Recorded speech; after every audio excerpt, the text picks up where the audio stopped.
কতবারও এসেছিল আমাকে ফিরিয়ে নিয়ে যেতে, বারে বারে আমি ওকে ফিরিয়ে দিয়েছি। আর এখন দেখো, সারাটা দিন আমার সময় কাটে কখনো ফিরে আসবে আমার কাছে সেই আশায়। রঞ্জনা, ও ফিরে আসবে তো? ওরি, জানো আমার না আজকাল সারা রাত ঘুমও হয় না। চোখ বন্ধ করলেই খুব ভয় করে। যদিও ফিরে আসে,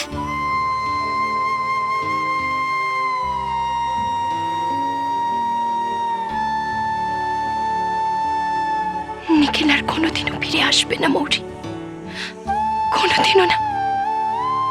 যতদিন না এই সত্যিটা তুমি তোমার মনে নিতে পারছো, ততদিন তোমার চোখে ঘুম আসবে না, আসবে না ঘুম।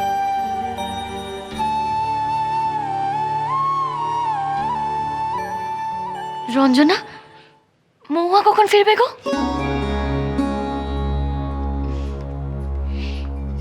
মহুয়ার খালি মুখেই চোটপাট।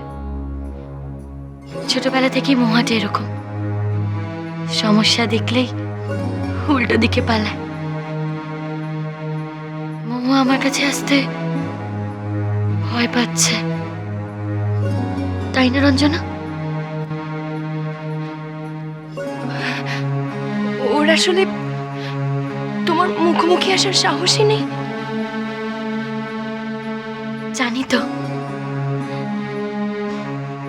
তাই আমি নিজেই চলে এলাম ওর সাথে দেখা করতে। তাও দেখো, দেখা হলো না।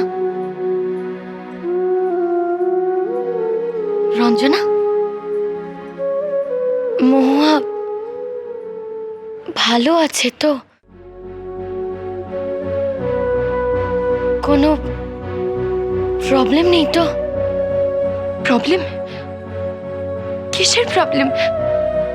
কোনো প্রবলেম নেই তো, কোনো প্রবলেম নেই। আর তোমার আমার উপর ভরসা নেই বুঝি? মহুয়ার কোনো প্রবলেম থাকলে সেটাকে আমি সলভ করতে পারবো না?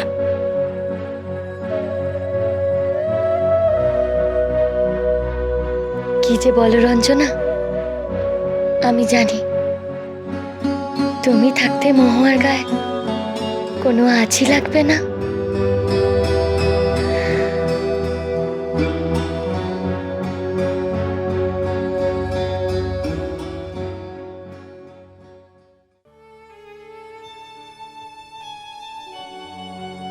তুমি কি আমাকে বিশ্বাস করছো না মহুয়া?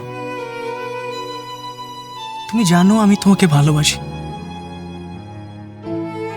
আর সব সময় তোমাকেই ভালোবাসবো।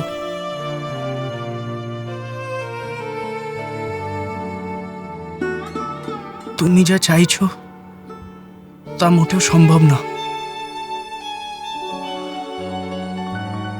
বিয়ে করার কোনো প্রশ্নই আসছে না।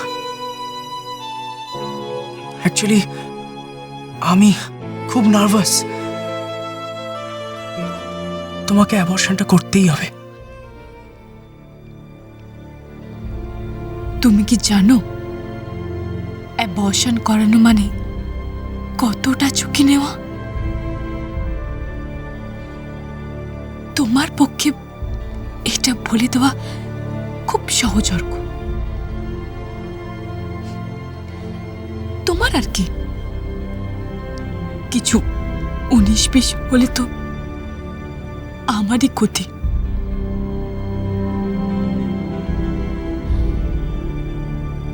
তাতে তোমার তো কিচ্ছু যায় আসে না অর্ক।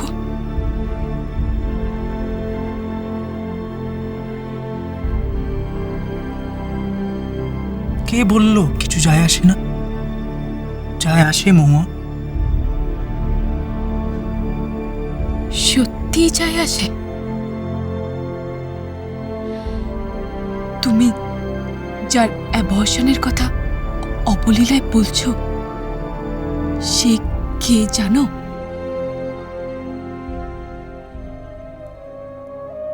আমাদের সন্তান, তোমার সন্তান, আমার সন্তান, আমাদের সন্তান অর্ক। অ্যাবর্শন মানে জানো? একটা নিষ্পাপ নিরপরাধ প্রাণের হত্যা করা। অবলীলায় তুমি আমাদের সন্তানের মৃত্যু কামনা করছো আর আর মুখে বলছো যে তোমার যায় আসে। কি যায় আসে অর্ক? দোষ যেন শুধু আমার একার। মহুয়া, মহুয়া প্লিজ, তোমার কি মনে হয় যে আমি তোমার কষ্টটা বুঝতে পারছি না? না, তুমি বুঝতে পারছো না অর্ক। আমার দিদির এত বড় বিপদের দিনেও আমি দিদির পাশে গিয়ে দাঁড়াতে পারছি না। কি করে দাঁড়াবো? কি করে আমি দিদির চোখে চোখ রেখে সান্ত্বনার কথা বলবো? কি করে বলবো আমি? দেখো মহুয়া, আমি জানি যে এই সিদ্ধান্তটা নেওয়া খুব কঠিন কাজ, কিন্তু অ্যাটলিস্ট আমাদের ভবিষ্যতের কথা ভেবে তোমাকে এই কাজটা করতেই হবে। আমাদের ভবিষ্যৎ?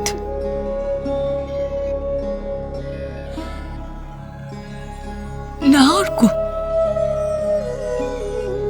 আমাদের আর কোনো ভবিষ্যৎ নেই। Mahua, how can you say this? আমি তোমাকে ভালোবাসি। এইসব কথাগুলো এখন খুব খেলো লাগছে অর্ক।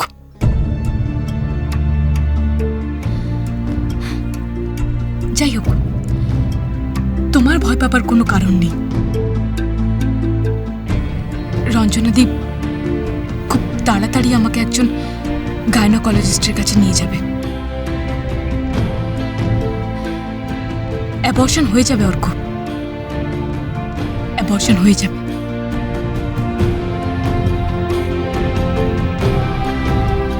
মহুয়া, কি হলো?